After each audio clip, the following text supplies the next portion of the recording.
عموماً یہاں سانس لینا بہت دشوار ہوتا تھا، زبان سوکھ جاتی تھی، دماغ سن ہو جاتے تھے، ہاتھوں میں چھالے پڑ جاتے تھے۔ کالا پانی جیل کا عملہ انگریز کی خواہش کے مطابق مقرر کیا جاتا تھا۔ اس دور میں کچھ قیدی وہاں سے بھاگ جانے میں کامیاب ہو گئے، بہت سے بھاگنے کے لیے ہاتھ پاؤں مارتے تھے۔ اس جیل میں ملاوٹ شدہ خوراک، جھوٹ، رشوت خوری، قتل، زنا، اغوا، حرام کاری، حرام خوری سے لے کر زندہ اور مردہ انسانوں کی عزت لوٹنے کا جرم کرنے والے سارے عمر کے لیے قید کیے جاتے تھے تاکہ باقی انسانیت کو محفوظ رکھا جا سکے۔ آج تک یہ معلوم نہیں ہو سکا کہ کسی قیدی کو اڈمان بھیجنے کے لیے کالا پانی لفظ استعمال کیوں کیا جاتا تھا۔ ممکن ہے کہ اس کا مطلب سمندر پار بھیجنا رہا ہو، جو ہندوستان سے ہزاروں کوسوں دور واقع تھا، اور ہندوستانی محاورے میں طویل فاصلے کے لیے کالے کوس جیسے الفاظ پہلے ہی سے رائج تھے۔ کالا پانی کا نام سنتے ہی ذہن میں اس جیل خانے کا نقشہ ابھر آتا ہے جہاں جو بھی ایک مرتبہ گیا وہ شاید ہی زندہ واپس لوٹا، بلکہ اس کی لاش کو بھی اپنے وطن کی مٹی نصیب نہ ہوئی۔ کالا پانی کے بارے میں مفصل تفصیلات ہمیں مولانا محمد جعفر تھانیسری کی کتاب تواریخ عجیب سے ملتا ہے۔ مولانا جنگ آزادی 1857 کے سرگرم مجاہد تھے۔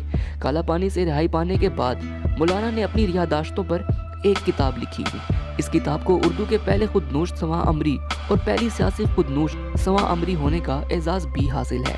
مولانا جعفر تھانیسری اس کتاب میں تحریر فرماتے ہیں: ہمارے ہاتھوں میں ہتھکڑیاں، پیروں میں بیڑیاں، جسم پر جیل کا لباس اور کمر پر لوہے اور جسم پر لوہے کی سلاخیں تھیں۔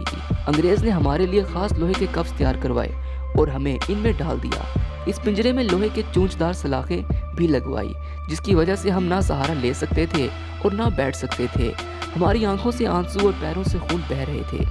غدر کے ملزمان انگریزوں کی نگاہ میں اتنے بڑے مجرم سمجھے گئے کہ غدر 1857 میں پکڑے گئے لوگوں کو یا تو سرعام پھانسی دے دی گئی تھی یا بہت سے لوگوں کو اسی جزیرے اڈمان میں موت سے بدتر زندگی گزارنے کے لیے بھیجا گیا تھا۔ کالا پانی کے بارے میں جس دوسری شخصیت نے اپنی کتاب میں ذکر کیا وہ مولانا فضل حق خیر آبادی تھے۔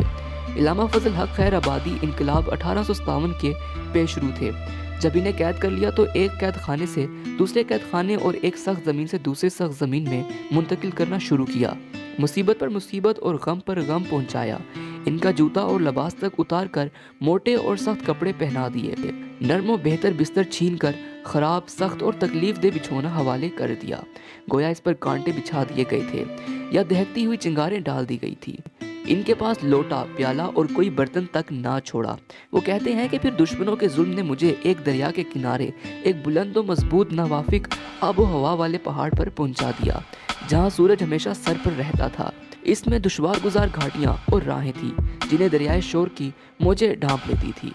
اس کی غذا حنظل سے زیادہ کڑوی، اس کا پانی سانپوں کے زہر سے بڑھ کر زہر رساں، اس کا آسمان غموں کی بارش کرنے والا، اس کا بادل رنج و غم برسانے والا، اس کی زمین آبلہ دار، اس کی سنگ ریزے بدن کے پھنسیاں اور اس کی ہوا ذلت خواری کی وجہ سے ٹیڑھی چلنے والی تھی۔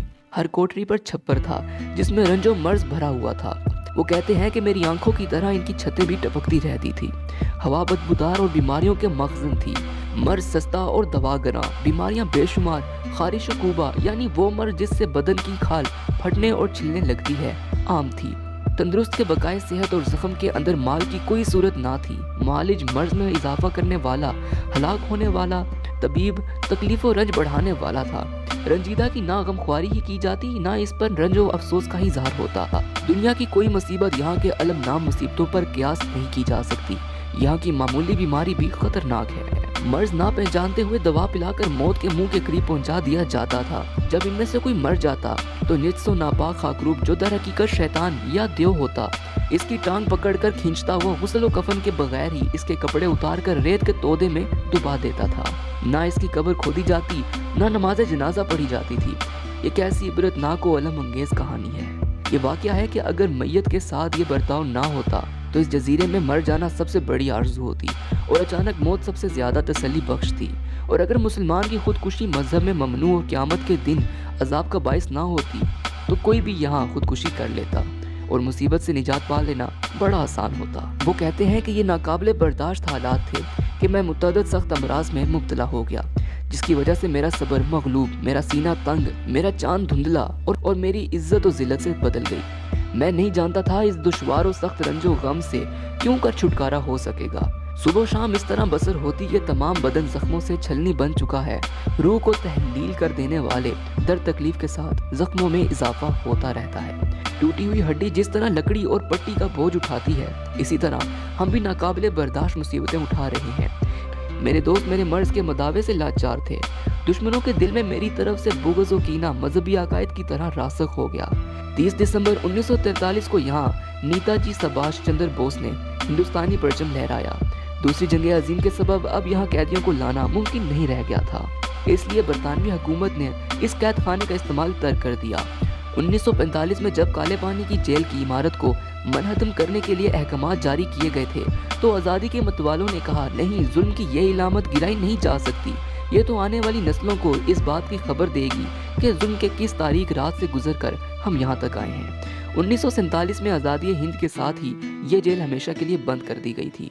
جزائر انڈیما پر اب انڈیا کا کنٹرول ہے اور کالا پانی جیل میں اب ایک 500 بستر کا ہسپتال اور میوزیم قائم ہے۔ اب آپ بھی جزائر ایڈومان جا کر کالا پانی کی اس جیل کا معائنہ کر سکتے ہیں۔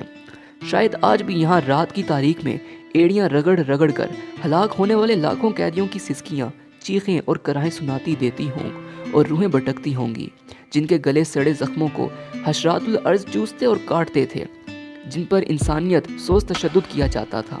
وہ ہزاروں جو کالا پانی سے فرار کی کوشش میں سمندر کے کھارے پانی میں ڈوب مرے اور پھر ان کی پھولی ہوئی گلی سڑی سیاہ لاشوں کو سمندر نے دوبارہ ساحل پر لا پٹخارا، جن کو ان کے مذہب کے مطابق نہ تو آخری رسومات نصیب ہوئی اور نہ کفن و قبر۔ تو دوستو، امید کرتا ہوں کہ آپ کو آج کی ویڈیو پسند آئی ہو۔ اگر آپ کو آج کی ویڈیو پسند آئی ہو تو لائک کا بٹن ضرور دبائیں، اور اگر آپ نے اب تک اس چینل کو سبسکرائب نہیں کیا تو سبسکرائب بھی کر دیں۔ ملتے ہیں اگلی ویڈیو میں، تب تک کے لیے اللہ حافظ۔